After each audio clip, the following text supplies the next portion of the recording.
If you're in the roofing industry and your goal is to make a lot of money, this video is for you. If you don't know who I am, my name is Jacob. Last year, I sold $2 million in my first 8 months as a roofing sales rep.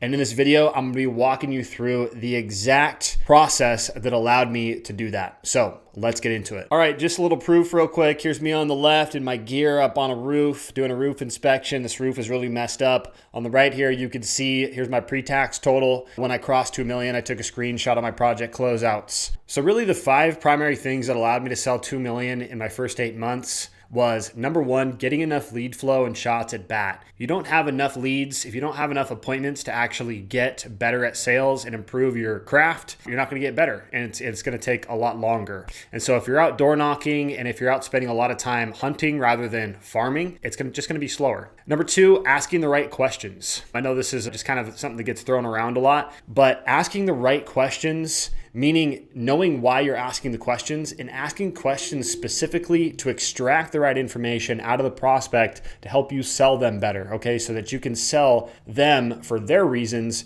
and not your reasons. Number 3 is following a system that I barely deviated from. So in the early days of my sales, I established my system, I wrote it down, and I followed it to a T every single time. Well, maybe not every single time, but for the most part, I barely deviated from it, okay? And that allowed me to really make my sales more cookie cutter so that I could just repeat the same thing every time. Number 4 is time management. And this is one of the biggest ones, making sure that I am organizing my day in a way that's conducive to making the most sales possible. Number 5 is technology. I could not do this without the speed that the tech stack that we have allows me to do it. All right, so let's talk about number 1, getting enough shots at bat. What I mean by this is getting enough appointments, getting in front of enough people to be able to sharpen your sales skill. You can only do that if you have predictable lead flow where you can run an ad or you can go out and get leads yourself, which for me, I'm all about marketing on social media, on Meta and Instagram in particular.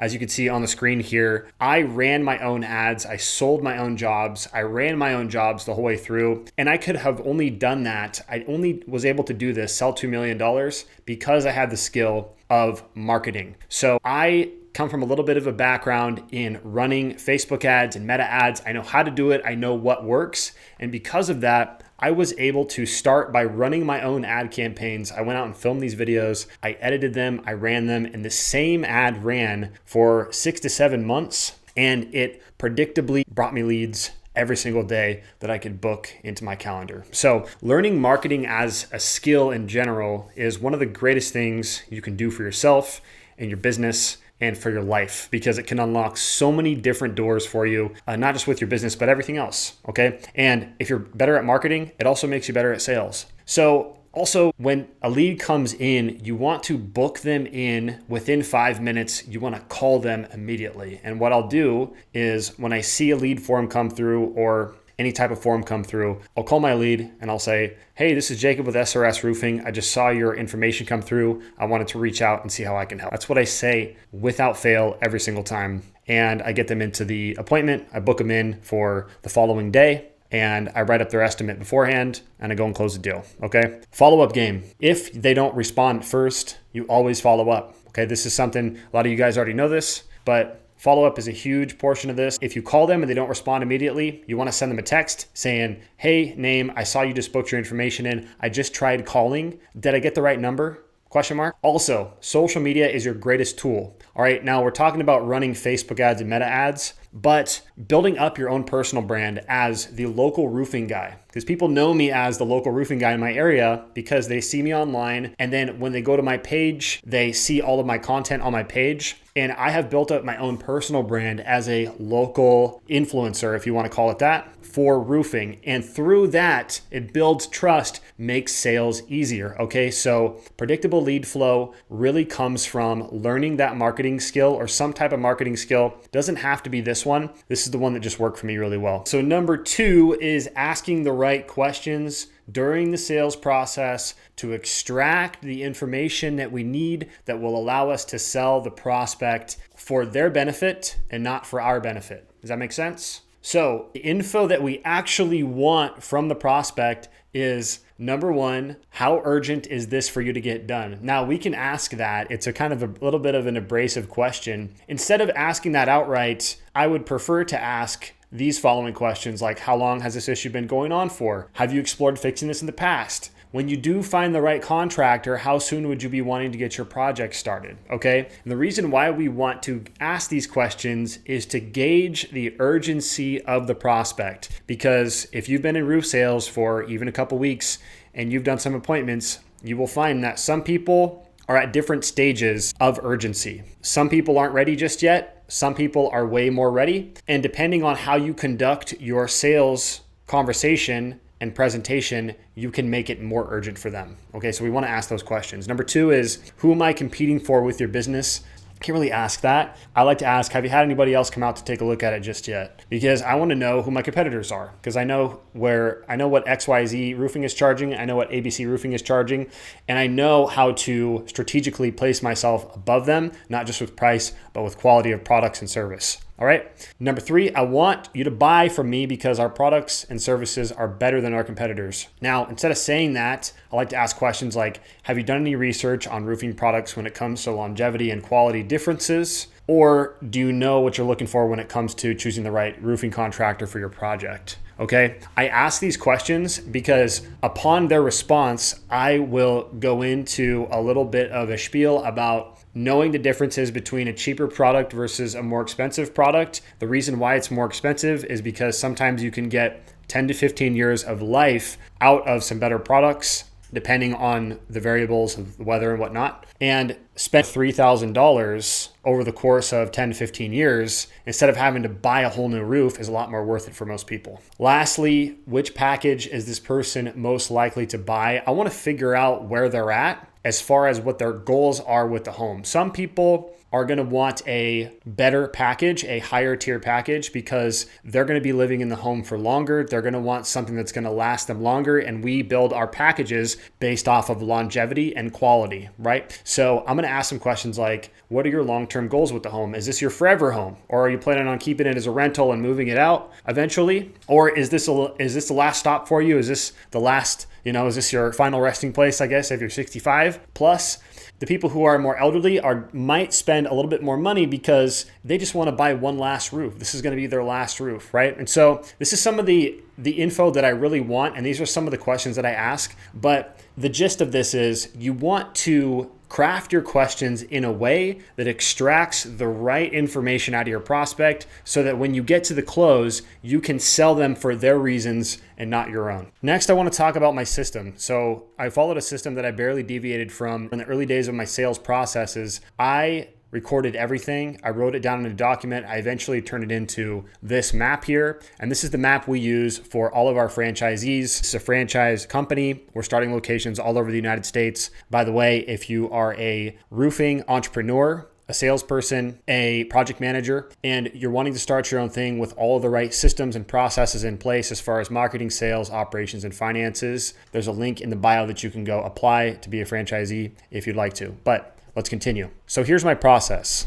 okay? And I have my process. It is a timeline with stages on it, with tasks for each role at each stage. Okay, so as you can see, I have new lead, I have booked sales appointment, I have job sold, I have project start day, I have project completion and final inspection and invoice, so on and so forth, all the way till we close out the project, okay? And now that we have a team in place, I have different roles assigned here, but I'll run you through it real quick. So at the top, we have our command center. We have an in-house call center that we use ourselves, but we also give to our franchisees. This person is going to be answering the phone, booking in appointments for our salespeople. If you're just a one-man show like I was in the beginning, you can do this all yourself. This isn't overly difficult, but having an in-house call center does save you massive amounts of time. So lead inbound, answer lead and qualify, book appointment. And then what I like to do from here is I am going to, as soon as that person gets booked in, I order their roof measurements, I create their estimate before I even show up, because I want to be ready with that estimate pretty much 95% of the way complete so that I can make my sales process quick when I'm there on site. So then I'm going to attend my sales appointment, inspect the roof, I get up on the roof, I look at everything, I come down, I go inside, I look in the attic, then we go to the table, and then I sell them at the table. All right.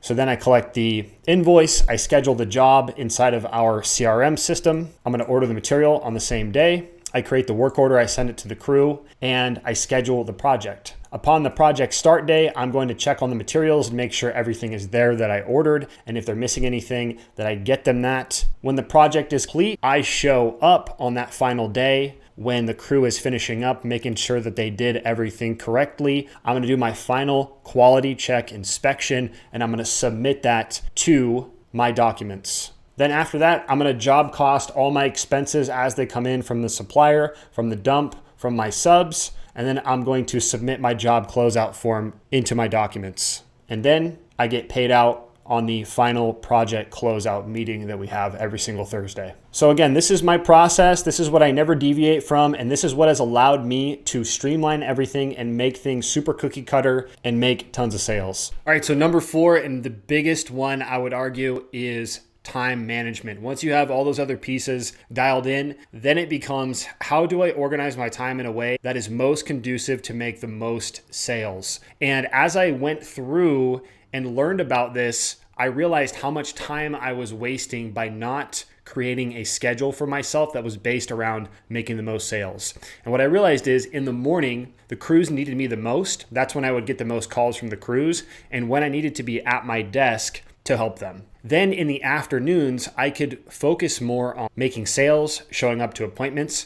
What I ended up doing was I ended up structuring my day where the morning part of my day was focused mostly on production. The last half of my day was focused all on sales. Now, if you're a salesperson and your only job is sales, this might not all apply to you, but for me, I like running the whole thing myself. I can control the quality, and I know that the customer is going to have a 5-star experience if I do. And so this is how I run my day as a one-man show. So I'm going to scroll over here so that you can see. And I organize these into 4 different buckets. There's production push, there's costing, closeouts, and collections, there's marketing and pipeline, and there's sales, appointments, and final inspections. And so these are color-coded, and I'll show you what I mean. So you can see, let me zoom out here. So here's my whole week: Monday, Tuesday, Wednesday, Thursday, Friday. In the morning, I have 2 hours slated for production related stuff. So I can be there at the computer. If I need to get work orders or change orders sent out or resolve problems or handle customer stuff, I can do that at this time. So I'm readily available. This is actually blocked out on my calendar. Okay, this is like a calendar block off. Nothing else happens in this time frame. The second one is costing and closeouts. This is where I handle all of my job costing and closeouts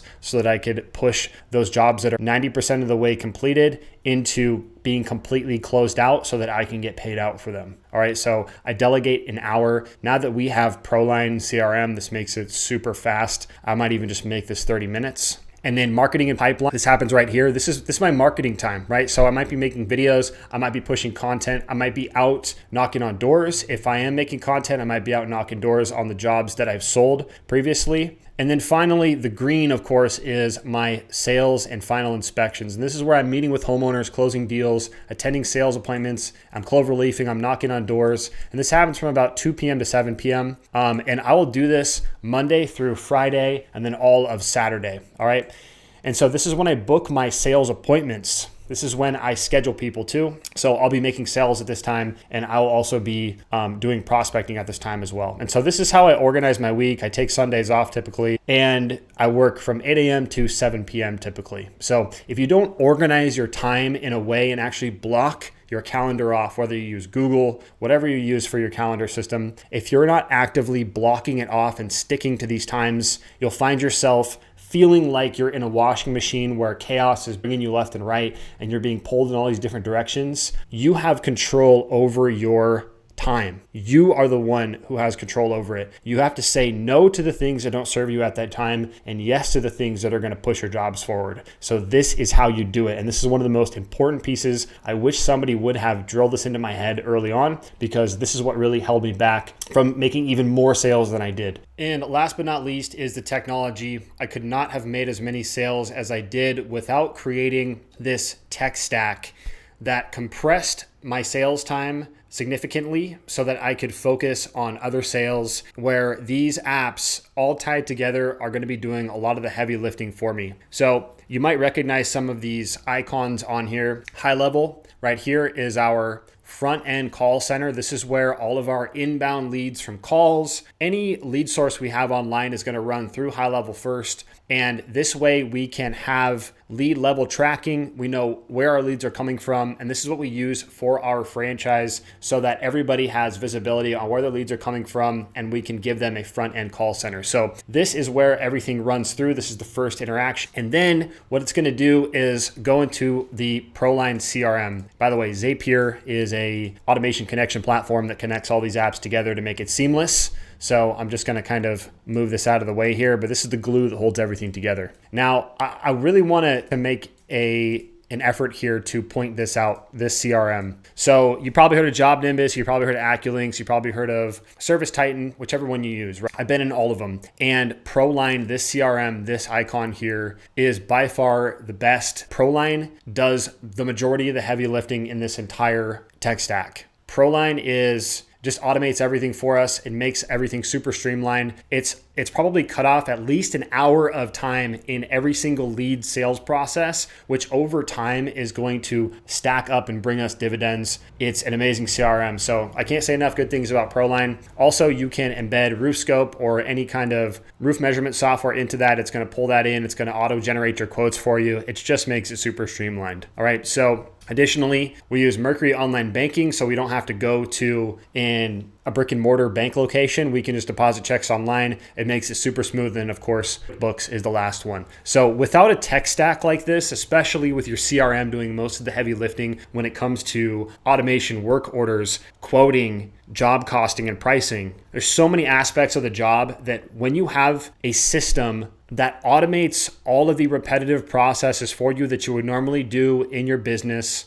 it allows you to sell faster and make more money quickly. So it's super important to get your tech stack together in a way that fits best with your company. And this is what we give to all of our franchisees. If this was helpful to you at all, hit the follow button because I'm going to be doing a lot more videos just like this. And if you are a roofing entrepreneur or a salesperson or a project manager and you're looking to start your own thing, or maybe you already have, but you don't have the systems, the processes in marketing, sales, operations, and finances, and you'd like to hit the ground running with pre-proven systems from a multi-seven-figure operation that we're running ourselves, go down below in the description. There's a link where you can apply to become a franchisee, and I'll walk you through all the details. Otherwise, you can stay for the free content, and I'll see you in the next one.